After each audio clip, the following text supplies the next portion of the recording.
What's going on? Welcome to episode 8 of This Song Fucking Sucks. Today's guest, comedian Dan Shaki, can be found at danshaki.com, that's DANSHAKI.com. On Twitter and Instagram, he's at Shaki for the win, SHAKIFORTHEWIN. If you're in New York, he'll be at the Lantern on Bleecker on Thursday, April 14th. He'll be at the Meyer Theater in Wisconsin on Wednesday, April 20th, and Comedy on State, also in Wisconsin, from Thursday, April 21st to Saturday, April 23rd. You can find me at jeffkalmbach.com, JEFFKALMBACH.com, facebook.com/JeffKalmbachsmusic, at Jeff Kalmbach on Twitter, at JAMBAC, Jamback on Instagram. You can find my record, This Is Not Here, at all of your downloading and streaming places, and email at jeff@jeffkalmbach.com. My good buddy Leonard Feingold with the Northern California Spasmatics will be at Calusa Casino on Friday, April 22nd, and Black Oak Casino on Saturday, April 23rd. Like the show? You goddamn better. Find us at facebook.com/TSFnS, now on Twitter at TSFnSucks. You can also find us on Google Play, Player FM, Pocket Casts. Don't forget to subscribe, rate, and review on iTunes, where you'll find us under This Song F********* ING sucks, because you can't have that fucking on iTunes. You can also find a playlist of the subject songs and the songs for the This Song Fucking Jam segment on both YouTube and Spotify under those names, fully spelled out with the cursing. We can do the fucking on the YouTube and the Spotify. Hey, you're a crazy bitch, but you fuck so good, I'm on top of it. When I dream I'm doing you all night, scratches all down my back to keep me right on. We listen to Crazy Bitch by Buckcherry. This song fucking sucks.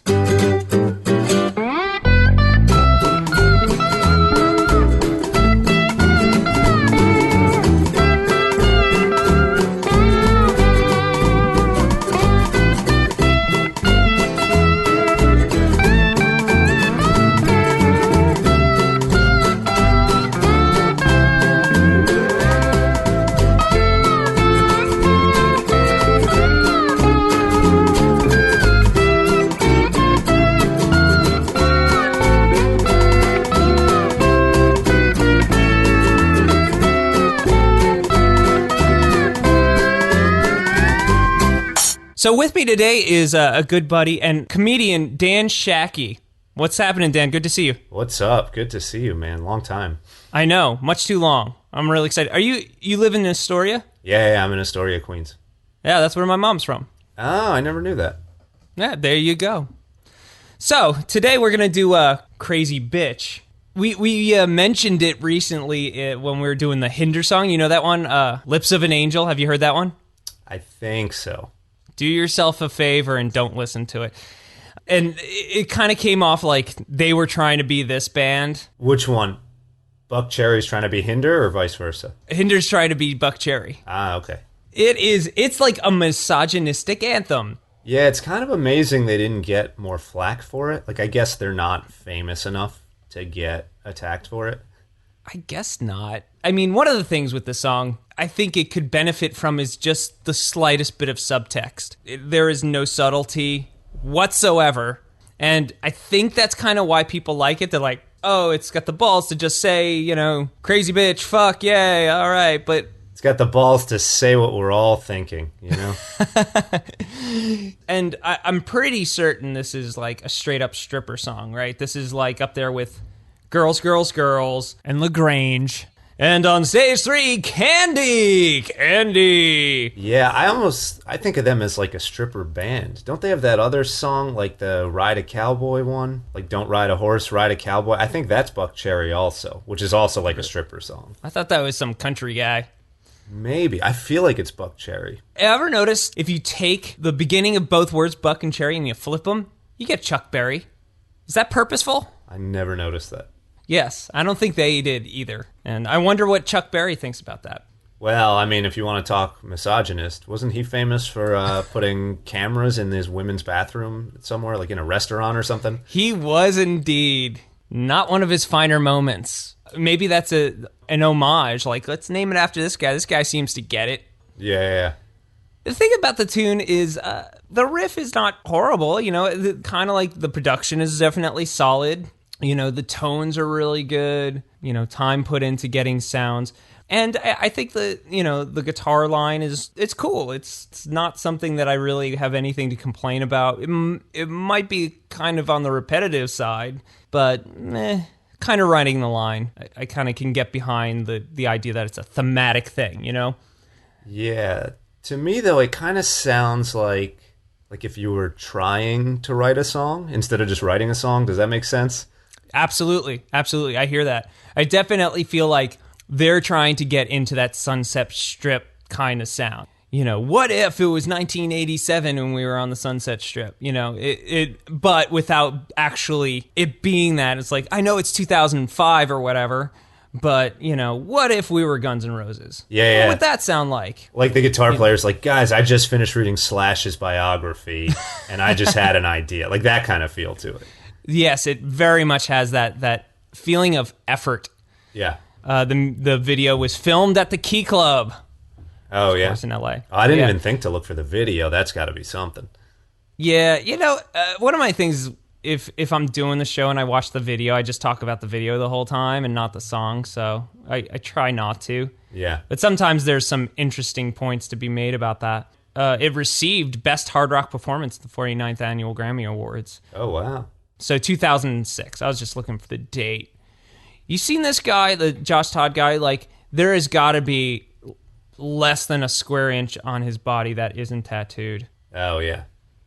Yeah. Well, that fits the vibe, too, you know. That's true. He's a bad boy. No rules.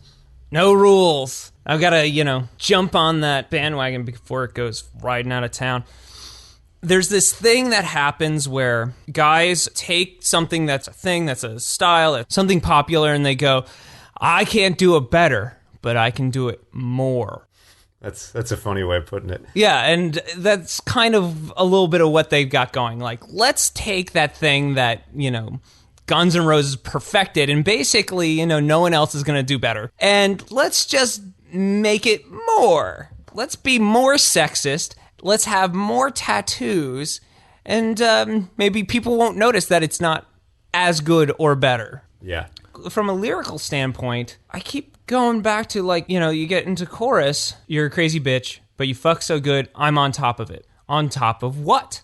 That's such a throwaway line. I'm on top of it. I mean, I assume he means that I'm going to be proactive about making sure that I fuck you because you're good at it, and that is something I'm going to put on my docket as a top 5 item, right? I think this is, you were saying there's no subtext. This is the depth, this one line of literally, I am on top of you, but also, this is my number one priority. I'm on top of this.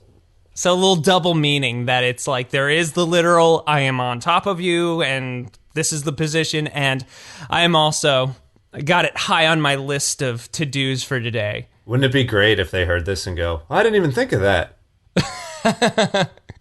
I was just saying, it was right after going to Vaughn's. Then I'm going to fuck you. Yeah. And then it's the same thing in that last line of the chorus. Scratches all down my back to keep me right on. To keep you right on what? Again, I guess to keep you right on top.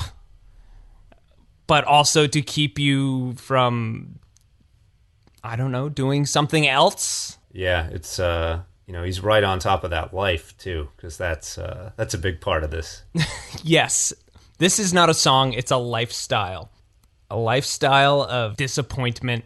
I also think it's interesting how when he does that line, scratches all down my back to keep me right on, he starts kind of screaming at the end, and it was one of those lines where I could not understand it. And it kind of has this feeling of he purposefully made it difficult to understand because it was such a throwaway line. No, that's the orgasm of the song. So it's like, it's not clear, it's just pure ecstasy.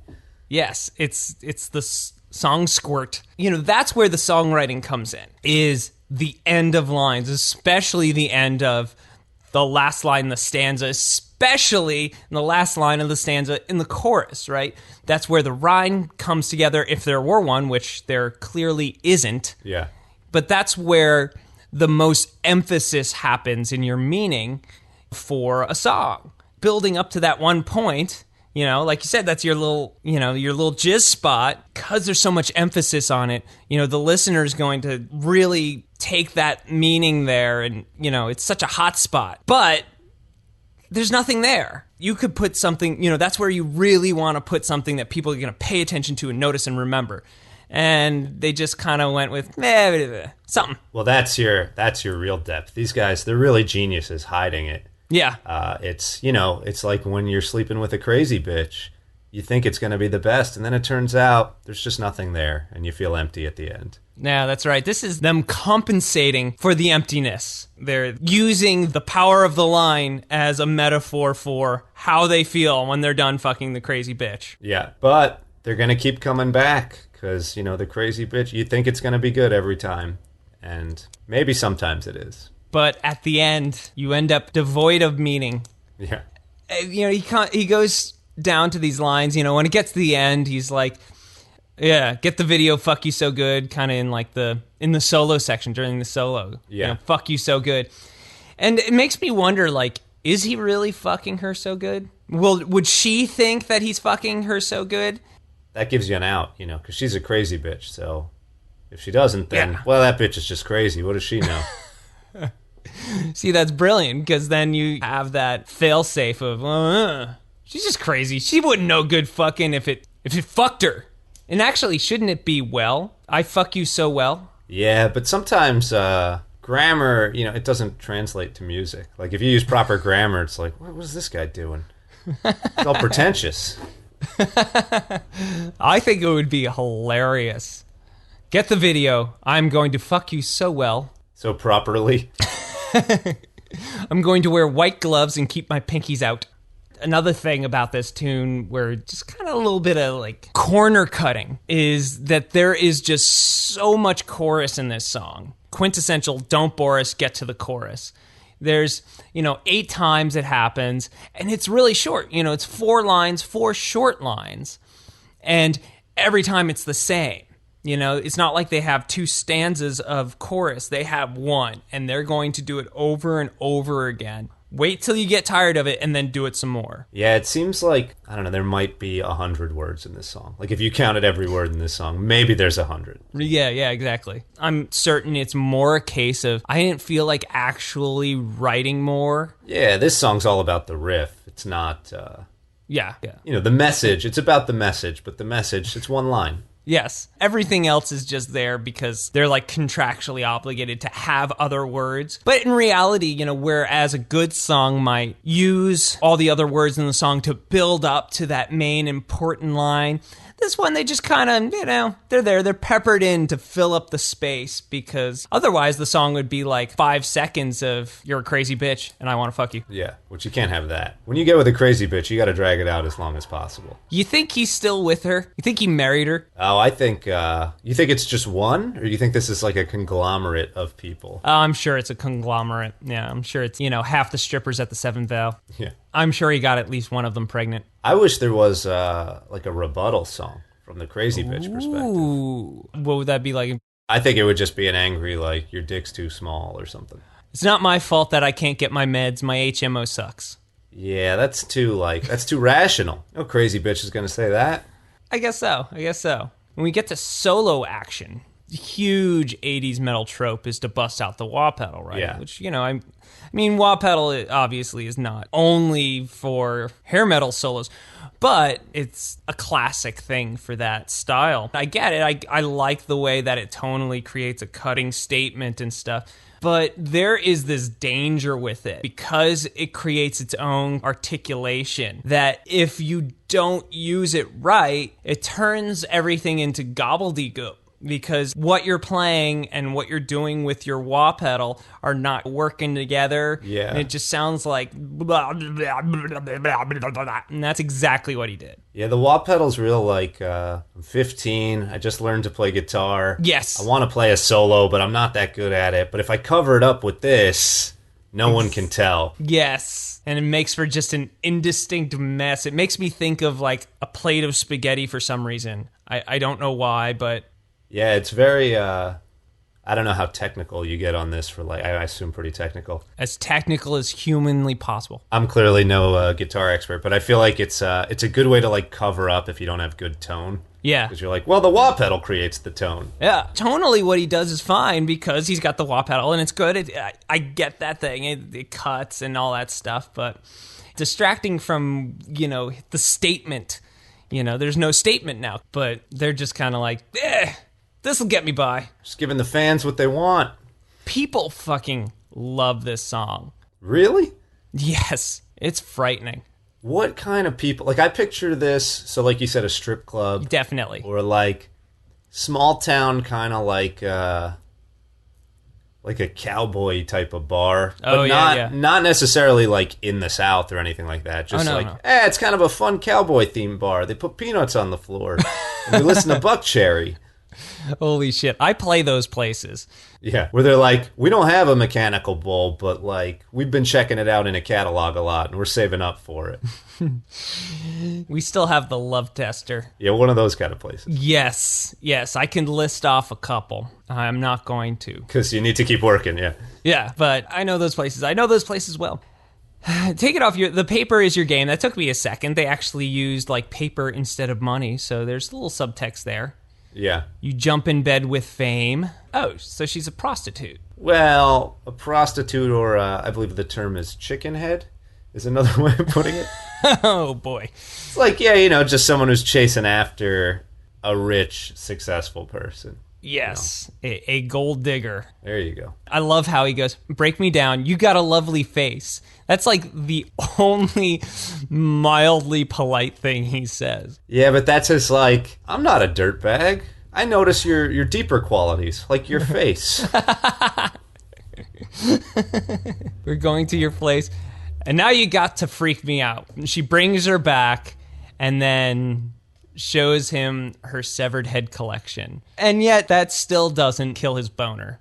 Oh, this chick's crazy. The moment I come, I'm leaving. Yeah, it's one of those. The second after, it's like, why did I do this?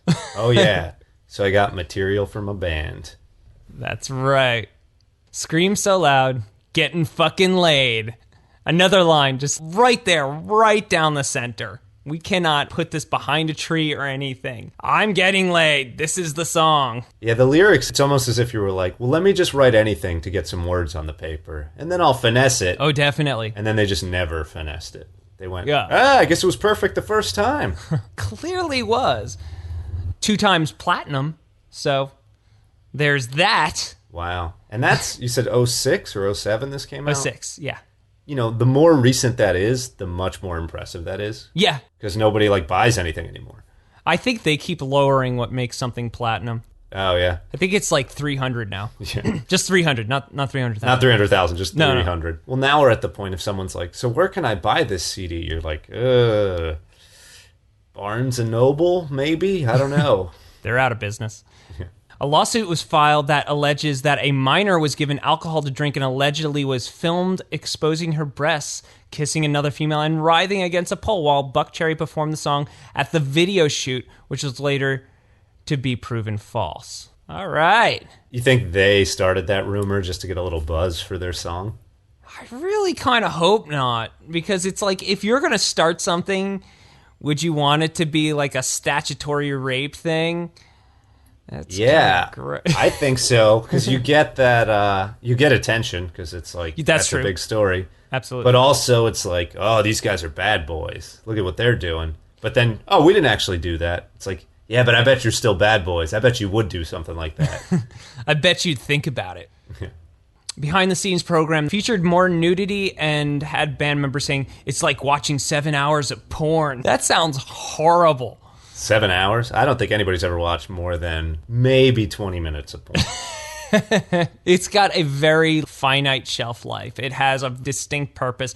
And when it's over, it's like when you get a giant plate of pancakes. Once you're full, you do not want to look at those pancakes. Yeah. Pancakes, the most disgusting thing you could think of after you've eaten pancakes. It comes down to being constructed and false. purposefully like engineered in a laboratory to try to be like something that was, but is no longer. Yeah, it's like trying to capture a feeling that nobody has anymore. Or wants. The music they're trying to be had its moment. And in the moment, a bunch of bands did it, and they did it way better, and they did it from this place of a certain level of honesty, like this is the reality at this point, whereas this is about how can we capitalize on that and turn it into a commodity. And yeah, it's sad to think, like, you know, I mean, maybe it's already, not even in the future, but like in a few years, these guys will be playing one of those cruises. They probably already are. Not like a house band cruise, you know, not that, but like the cruises where it's like 3 bands you used to listen to are now on a cruise. Oh, yeah. And I'm like, well aware, yeah. You know, their fans are like in their 50s. They're at this cruise and they're doing this song, and everyone's just like, what are we doing here? What have I done with my life? Yeah, like at this point, he did marry that crazy bitch. Like, I got to start settling down. And he's like, you know what? She's actually not that crazy. She's pretty normal. We have a very boring life. 2 kids. But this song's about her. Selling insurance. Yeah. I would like to hear a band like this write a song about that life, about the giving up on the dream life. Have this kind of vibe and this kind of energy, but then sing about being an insurance adjuster and PTA meetings. Yeah, it's rare because everyone takes themselves so seriously. It's rare. There are songs where the artist is kind of like admitting to their nerdiness and they're very like poking fun at it. Yeah. And it's like very endearing, but it's so rare in any genre. Yeah. Like there's some hip hop songs like that, which is like shocking because hip hop's all about bragging. Fife from Tribe Called Quest just passed away. Yep. And people are posting lyrics left and right. Absolutely. And his lyrics, a lot of them are kind of like, I'm a nerd, I'm short, you know, I'm a diabetic. Yeah, and that's one of those bands that were like appealing to that. You know, this is rap by people who love rap for people who love rap, you know? Yeah, it's like that. You ever see that Roots video? I think it's called What They Do or something like that. No, I haven't seen that one. It's a video where it's all the tropes of a hip-hop video. The mansion, the champagne. Yes. But then there's text on the screen, like, this car rented for the day, here's what it costs. It's just making fun of, like, this is what they all put in the videos, and it's all bullshit. That's amazing. That's so perfect from them, because they're such a perfect band. Yeah. This song's just like, there's not enough song to keep going. It's like, yep, that's it. It sucks. Yeah, I thought of that after listening to it. I was like, what are we going to talk about? There's a chorus that happens 27 times, and then like, I don't know, 7 other lines in the song. I know. Oh, when we did Creed, there's like nothing in that song. I think it's even worse. Yeah, I saw Creed on your list. I almost picked that, but that's almost like it's too easy. This one sucks. Like, everybody knows that sucks. Well, on your list, you had a couple of kind of classic songs where it's like, oh, that's interesting, because there are many people who would defend those songs. Definitely, yeah. But if you really break it down, it's like, is this a good song, or did it just get stuck in people's heads? Yeah.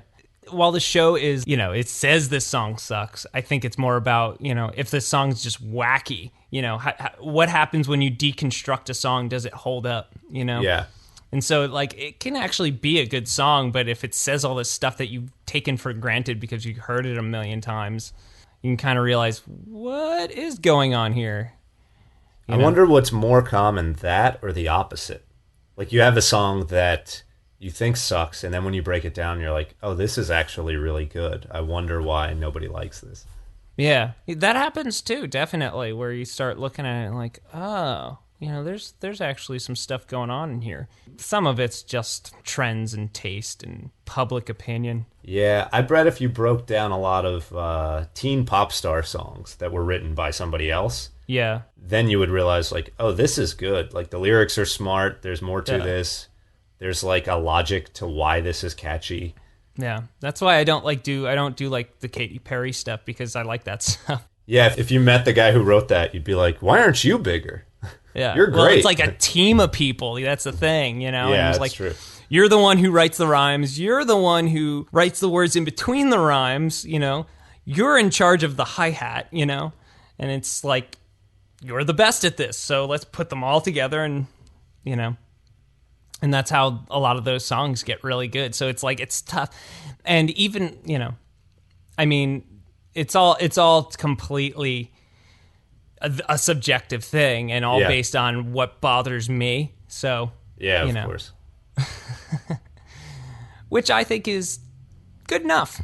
Well, you've probably mellowed a little with age. I feel like when you're 16 or 17, if you're like a musician, huge snob about everything. Absolutely. Like there's all these things you won't even get a chance. And then as you get older, it's funny, I have a friend who told me he stopped listening to music he liked in 2003. Like, now he's got like the radio on in the car, and you're like, well, these are all pop songs, but I kind of listen to them now. I would have hated this 10 years ago. Yeah, exactly. Definitely. I definitely feel that way. I'm more accepting. I don't like get pissed because it's popular where I used to, Yeah. Now it's, I don't know why I get pissed. I get pissed for specific things, Right. Like, is there gibberish? I have a huge problem with gibberish. If it's just like gibberish, I want to just fight somebody. Gibberish, that's common. Somebody told me recently, they were like, it's amazing how many songs you can't understand what they're saying. Yeah, yeah. I've thought about that a lot. I'm learning Spanish now, so I've thought about that a lot because you try to listen to music to learn. And I'm like, I can't understand this. And then I'll ask a native speaker, and they're like, nobody can understand that. And then okay. I'm go, yeah, it's music. That makes sense. Yeah. Why don't we segue into the segment, The Sung Fucking Jams, a pleasant alternative. Okay. Talk about some tunes you've been jamming on. So what you been listening to lately? Okay, so I've been listening to, I just watched this movie, Dope. I don't know if you caught that movie. It's set in California. It's like kind of like a teen movie, but a little more adult. I haven't seen it yet. Yeah. And there was this song. It's one of those, like, the second you hear it, you're kind of like, this is really different. What's this? And it's called Poppin' Off by Watch the Duck, who I then looked them up, and I couldn't really find much else by them. But it's a weird mix of, I guess I would say it's like a hip-hop song with, like, real, like, dubstep electronic elements. Right. But then also almost like, I guess it would be almost like a Zydeco feel. Interesting. So it's a weird blend of, like, oh, this is just really different. Like, I don't particularly like dubstep, but it works. Right. With this song where you're like, oh, this kind of like transcends that to me. Yeah, I think dubstep on its own is just a style without substance. Yeah, I kind of think if you have the most incredible sound system, like if you were in a nightclub and you heard it, you'd be like, oh, this is amazing. But if you're listening to it through your like $20 earphones, you're like, I don't know, I don't get it. Yeah. It's about the experience and not about the sound.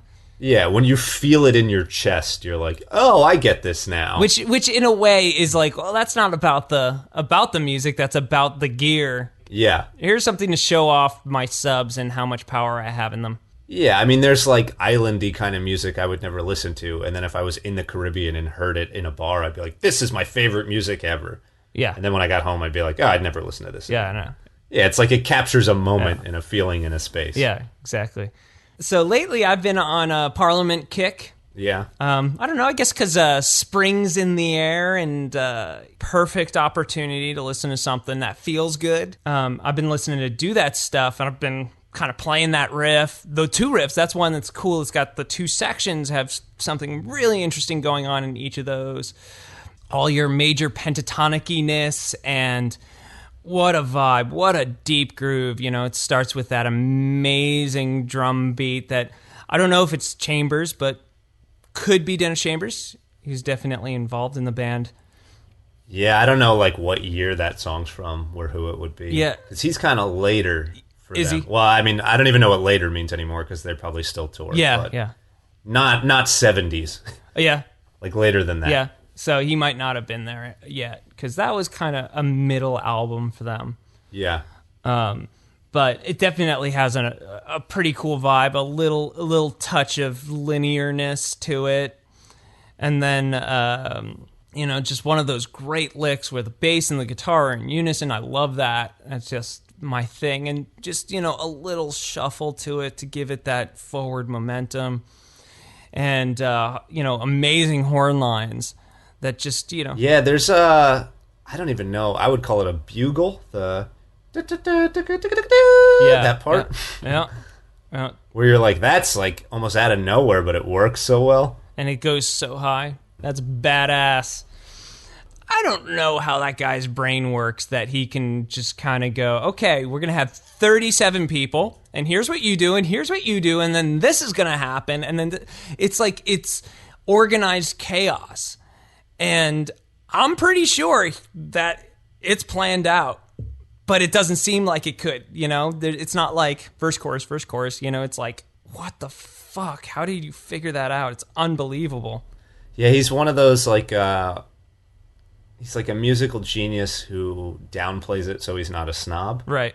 You know, where it's like, it's just all about the groove. I just feel it in groove. But, like, there's probably a lot of, like, calculation that goes into it beforehand. Yeah, it just seems that way. Everything's happening at the right time.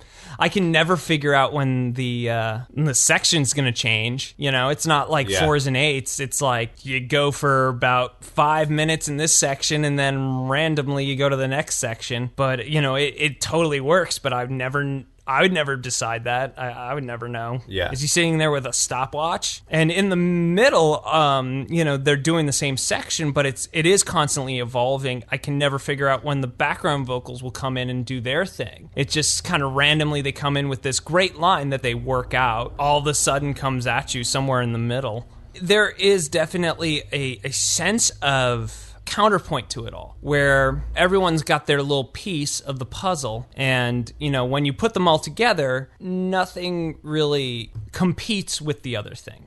Everything is complementary. Anything with those great funky guitar lines too. I just love that, and just playing through those.